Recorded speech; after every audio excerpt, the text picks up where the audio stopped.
दोस्तों, आज एक ऐसी कहानी है अमेरिका की एक अदालत एक महिला को मौत की सज़ा सुनाती है और 10 साल बाद वो समय आ जाता है जब उसे वो जहर का इंजेक्शन दिया जाता है या दिया जाने वाला होता है। महिला को नहलाया जाता है, उसे जो है तैयार किया जाता है कि उस आज इंजेक्शन लगेगा, जो आपको मौत की सज़ा सुनाई गई है। वो दिन तारीख वो निश्चित होती है, वो तारीख आ जाती है, उसे नहलाया जाता है, उससे पूछा भी जाता है कि आपको किसी से मिलना है, मगर वो किसी से मिलने के लिए सबसे मना कर देती है। और वो कुछ खाने पीने के लिए पूछा जाता है कि आखिर इच्छा है, कुछ खाना है, कुछ पीना है। वो अपनी एक कॉफ़ी मांगती है कि हाँ मुझे एक कॉफ़ी पीनी है। उसे वो कॉफ़ी पिलाई जाती है। और जब वो डॉक्टर इंजेक्शन लगाना आता है तो वो पूछता है कि तुमने मतलब आपको थोड़ी देर में मौत के घाट उतार दिया जाएगा, आप मर जाओगे थोड़ी देर बाद, तो आपको कोई आखिरी इच्छा या कोई अपील जो आप की अदालत में केस लड़ना चाहते हो। तो उसने कोई अपील करने से सबसे मना कर दिया कि ये जो ज़िंदगी है, जो ये मरने वाली ज़िंदगी है, वो मेरी ज़िंदगी से कहीं अच्छी है, या जेल में जो मैंने ज़िंदगी काटी है, 10 साल जो मैंने गुजारे हैं, वो कहीं मेरी दूसरी ज़िंदगी से या पिछली ज़िंदगी से कहीं अच्छे हैं। मैं मरना पसंद करूँगी। और उसे जहर का इंजेक्शन देकर मार दिया गया। उसे जो सज़ा थी उसे वो दे दी गई। तो ऐसी एक घटना है अमेरिका की, और ये घटना है 30 नवंबर 1989 की। एक महिला रोड के किनारे बैठती थी, वो अपने देह व्यापार का काम करती थी। शारीरिक संबंध जो भी सब बनाने होते थे वो उसे बैठा के लेकर जाता था सड़क के किनारे से, और वो अपना जो शारीरिक संबंध बनाने की जो प्रक्रिया होती है वो अपना काम करके वो आज वापस आती थी, फिर आके फिर वहीं बैठ जाती थी, फिर कोई ना कोई लेके जाता था। रोज़ का उसका रोज़ का डेली का नियम था। एक आदमी होता है, एक घटना होती है 30 नवंबर 1989 की। एक व्यक्ति होता है रिचर्ड चार्ल्स गैलोरी, जिसकी उम्र होती है 40 साल, और ये इलेक्ट्रॉनिक स्टोर का मालिक होता है। एक दिन ये इसे लेके जाता है, और ले जाने के बाद में उसने जो इलेक्ट्रॉनिक दुकान वाला था, ये रिचर्ड चार्ल्स था, इसने ड्रिंक करी हुई थी, और ड्रिंक करने के बाद में वो इसे पिटाई करता है। इसकी रो भी रही थी, उससे रिक्वेस्ट कर रही थी कि मुझे छोड़ दो, मुझे जाने दो, मगर वो उस पर बिल्कुल दया नहीं खाता क्योंकि उसने ड्रिंक भी करी हुई थी। उसकी पिस्टल बराबर में रखी थी, जो उसकी गन थी वो उसके बराबर में रखी थी, और अपनी ही उसकी गन उठाकर उसमें लगातार 4 गोली मारती है। उसकी मृत्यु हो जाती है, और वो वहाँ से भाग जाती है। भागने के बाद में किसी को कुछ पता नहीं चलता है, क्योंकि इन चीज़ों का किसी को कुछ पता चलता है नहीं, कौन क्या कैसे आया। और वो जो है महिला वहाँ से निकल जाती है। 13 दिसंबर 1989 को उसकी पुलिस को जो उसकी लाश थी, जो उसकी व्यक्ति की लाश थी, वो उसे मिलती है। उसकी जांच होती है, किसी को कोई सुराग या कोई मौत का कारण या मारने वाले का नाम पता पुलिस को नहीं मिल पाता।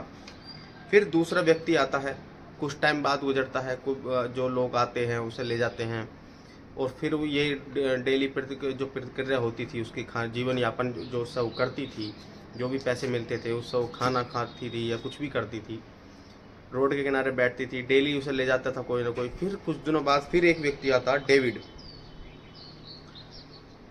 उसकी उम्र कम से कम 48 साल थी, मजदूर था वो।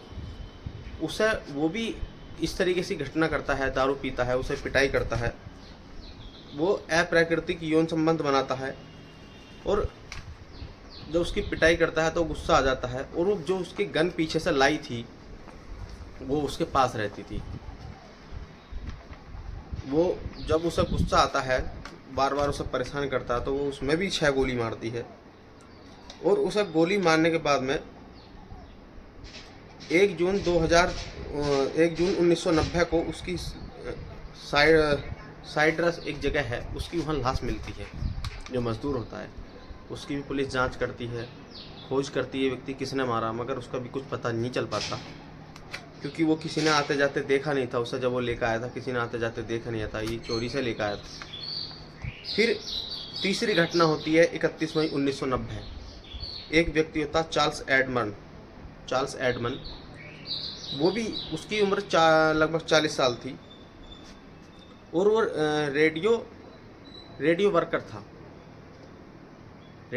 था जो रिटायर हो गया था। वो भी उसे एक दिन लेके जाता है। वो उसी तरीके की जो घटना पिछले व्यक्तियों ने की थी, वो भी उसी तरीके की बदतमीजी उसके साथ करता है। उसके उस टाइम पिस्टल थी। उसने उसके लगातार 9 गोली मारी। 9 गोली मारने के वहाँ से वो भी उस टाइम भी निकल गई। फिर पुलिस ने जांच की। पुलिस ने फिर देखा कि वे वारदात कैसा हो रही हैं। पुलिस को पता नहीं चल पा रहा था कि कौन कर रहा है। पुलिस भी परेशान थी। फिर कुछ टाइम बीतता है और 6 जून 1990 को उसकी लाश मिलती है। बहुत खोजबीन करने के बाद में पुलिस को कोई जो सुराग होता है वो कुछ नहीं मिल पाता। मगर चौथा जो व्यक्ति होता है कुछ समय बाद, चौथा व्यक्ति होता है पीटर अब्राहम। एक रिटायर्ड अफसर था एयरफोर्स में और ये भी उसी तरीके की जो अप्राकृतिक यौन संबंध होते हैं वो भी उसी तरीके के प्रयास कर रहा था उस महिला से। महिला की पिटाई भी करता है। वो इतना गुस्सा आ जाती है, उसमें 2 गोली मारती है। मार के फिर वहाँ से निकल जाती है। उसके पास पिस्टल रहती थी जो उससे जो लेके जाता था, जो बदतमीजी नहीं करता था, जो उससे अपने देह व्यापार का काम था, वो इतना मतलब बदतमीजी नहीं करता था, मारपीट नहीं करता था, तो वो उसे कुछ नहीं कहती थी। मगर जो ज़्यादा उसके साथ बदतमीज करता था या अप्राकृतिक जो संबंध बनाने की कोशिश करता था, वो हर व्यक्ति को मारने लगी। तो उसने उसे अब्राहम को भी मार दिया और उसकी लाश का पता ही नहीं चला। जॉन अब्राहम की लाश का पता ही नहीं चला कि वो लाश ही कहाँ गई। फिर एक व्यक्ति होता है 5वां, उसका नाम होता है ट्राई यूजी ब्राहम और 31 जुलाई 1990 को महिला के संपर्क में आता है।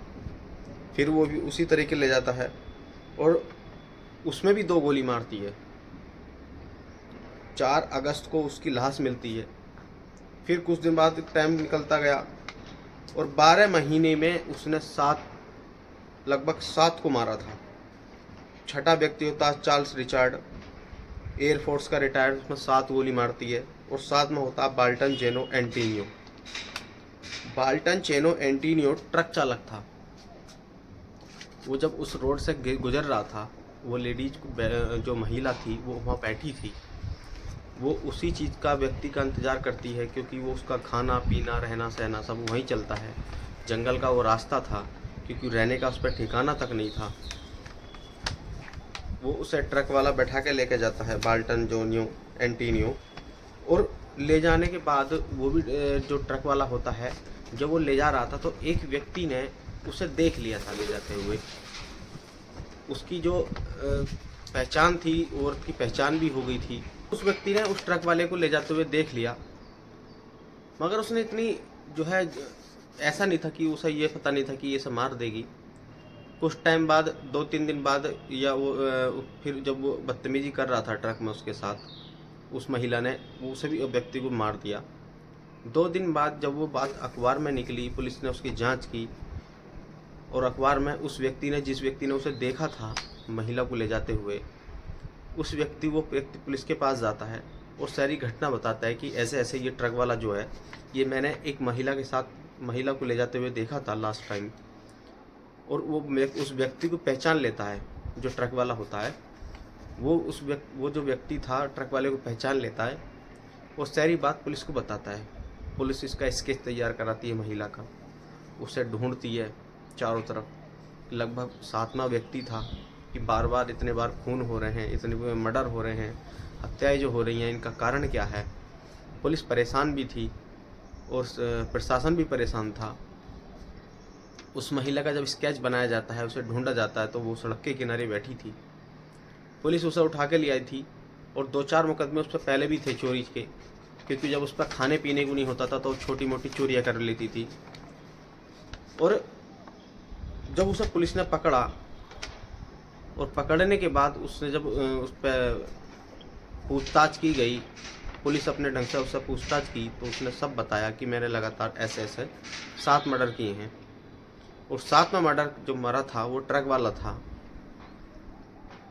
पुलिस उसे अदालत ले जाती है, अदालत में उसका केस चलता है और केस जब जज साहब से बताई जाती है, शहरी प्रक्रिया जज साहब के सामने आती है तो उसे जो है मौत की सज़ा सुनाई देती है और उसकी दिन तारीख निश्चित कर दिया जाता है कि किस दिन इसे जहर का इंजेक्शन दिया जाएगा, क्योंकि अमेरिका में महिलाओं को फांसी देना अलाउ नहीं है या उनके कानून में लिखा ही नहीं है कि महिलाओं को फांसी दी जाती।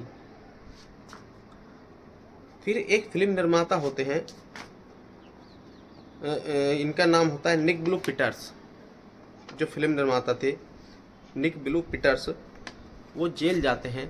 उन्हें जब पता चलता है तो वो जेल जाते हैं और जेल जाने के बाद में उस महिला से बात करते हैं कि आपकी ज़िंदगी में क्या क्या हुआ। उस महिला ने जब वो बताया तो उस टाइम उन्होंने, जो फिल्म निर्माता थे, उस टाइम उन्होंने उस चीज़ का खुलासा या उनकी जो बायोग्राफी थी वो बायोग्राफी वो किस पब्लिक नहीं करी थी। जब 9 अक्टूबर 2002 को जब उसे फांसी लगी, फांसी कह लो, ये जहर का इंजेक्शन मौत के जब उनका मौत का दिन निश्चित हुआ और 9 अक्टूबर 2002 को जहर का इंजेक्शन दे दिया गया, फिर उसे मार दिया गया, तो उन्होंने लगभग एक साल बाद उन्होंने वो पब्लिक करी। तो सब जान के हैरान थे कि इतनी दुखदायक ज़िंदगी भी किसी की हो सकती है। और दुखदायक ज़िंदगी शुरू कैसा होती है मैं आपको बताता हूँ। 3 जून 1954 का दिन था। जो रोचेस्टर एक जगह होती है, रोचेस्टर अमेरिका में, 1954 की बात है। 3 जून की एक महिला होती है डायनो गोनार्थो की शादी होती है लियो पिट से। ये दोनों अच्छी खासी ज़िंदगी जी रहे थे। इनके एक बेटा होता है। बेटे के बाद इनमें आपस में कुछ विवाद होने लग जाते हैं, रोज़ लड़ाई झगड़े हो जाते हैं, स्टार्ट हो जाते हैं। क्योंकि भारत की तरह नहीं है कि शाम को लड़े सुबह को एक हो गए। वो अमेरिका है।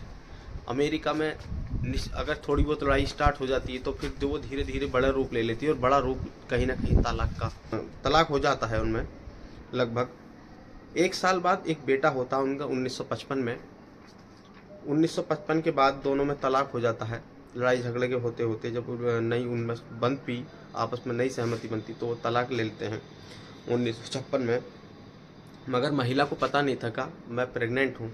मगर वो 8-9 महीने के बाद जन्म देती है एक लड़की को। 29 फरवरी 1956 में एक बेटी को जन्म देती है।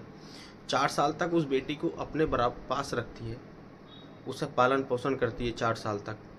मगर 4 साल बाद जब उसका खाना पीना नहीं हो पाता है तो 4 साल बाद वो अपने जो माँ बाप थे, जो छोटी सी बच्ची के नाना नानी थे, वो उन्हें सौंप देती है। और नाना नानी का इतना व्यवहार अच्छा था कि शाम को दारू पीना, ड्रग का सेवन करना वो डेली उनका रूटीन में था।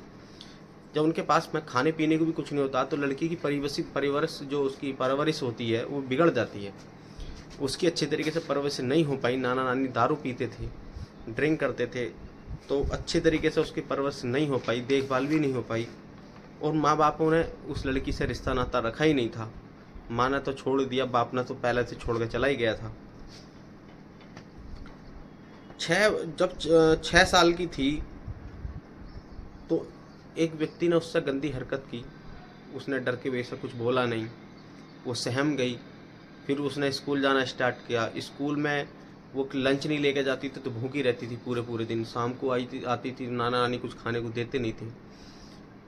जब वो थोड़ी बड़ी होती चली गई, 12-13 साल की, जो उसकी क्लासमेट होते हैं, जो वहाँ के बच्चे होते हैं, वो उसके साथ खाने के बदले यौन संबंध बनाते थे। इतनी घिनौनी हरकत वहाँ होती थी उस लड़की के साथ। और लगभग 17 साल की उम्र में उसके साथ सामूहिक बलात्कार भी किया जाता है। वो एक लड़के को जन्म देती है, बेटे को जन्म देती है। उसके बाद उसकी 18-19 साल की जब वो हुई तो उससे एक शादी भी हुई। उसने एक शादी भी करी एक व्यक्ति से। और वो जो लड़के को जन्म दिया उससे पहले से उसके बाद से वो इतना जो उसका व्यवहार हो गया था वो ऐसा हो गया था। रोड सिगरेट पीना, ड्रग्स लेना, दारू पीना, इधर से उधर से। फिर वो उसी चीज़ में उतर गई जो यौन शोषण करती थी, उस चीज़ की वो आदी हो गई थी। कि वो नशा करना इतना बुरा आदत आदी होगी कि वो नशा बिना नशे के रह ही नहीं पाती, और उस आदमी से भी तलाक हो जाता है उसका। फिर वो आदमी से तलाक होने के बाद में फिर वो अपने घर बार सब छोड़ देती है, अपने माँ बापों के पास भी एक बार जाती है, मगर उसके माँ बाप भी उससे इनकार कर देते हैं रहने से, अपने पास रखने से। फिर वो इधर उधर जंगलों में पास में सड़कों पे बैठने लगी खाने के लिए। फिर उसे जो भी लेके जाता उससे यौन संबंध बनाता, और सब कुछ खाने को जो जो पैसे मिलते अपना खाना पीना करती। तो जब ये कहानी एक पब्लिश हुई, जो डायरेक्टर के द्वारा पब्लिश हुई, तो अमेरिका के तो जो भी सुनता उसे बड़ी दुख होता कि ऐसे भी एक ज़िंदगी होती है। और उस महिला ने इसीलिए वो इंजेक्शन स्वीकार किया था, मौत स्वीकार करी थी। तो धन्यवाद। कहानी कैसे लगी कमेंट करके ज़रूर बताएं, और चैनल को सब्सक्राइब करें, शेयर भी करें। धन्यवाद।